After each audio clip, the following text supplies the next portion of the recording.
Hi అండి. ఈరోజు వీడియోలో బీరకాయ కర్రీని సింపుల్‌గా, గ్రేవీగా ఎలా చేసుకోవాలో చూద్దాం.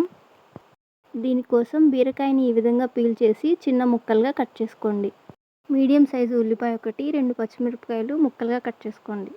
ఇప్పుడు ఒక పాన్ తీసుకొని దానిలో 2 స్పూన్ల దాకా ఆయిల్ వేసి ఆయిల్ హీట్ అయిన తర్వాత ఉల్లిపాయ, పచ్చిమిరపకాయలు ఫ్రై చేసుకోండి.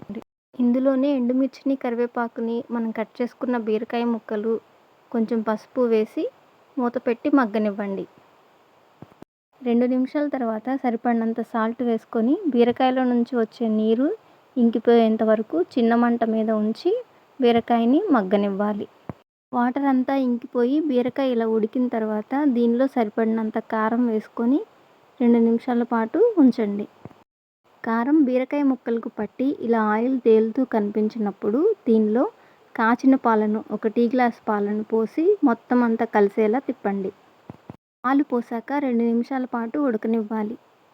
ఈ బీరకాయ కర్రీని హై ఫ్లేమ్లో కాకుండా మీడియం ఫ్లేమ్లో పెట్టి కుక్ చేస్తే ఈ బీరకాయ కర్రీ చాలా బాగా ఉడుకుతుంది. పాలు పోసాక 2 నిమిషాల తర్వాత కర్రీ ఇలా అయినప్పుడు స్టవ్ ఆఫ్ చేసుకొని సర్వ్ చేసుకోండి. వీడియో కనుక మీకు నచ్చినట్లయితే లైక్ చేయండి, షేర్ చేయండి, అలాగే నా ఛానల్ని సబ్స్క్రైబ్ చేయండి.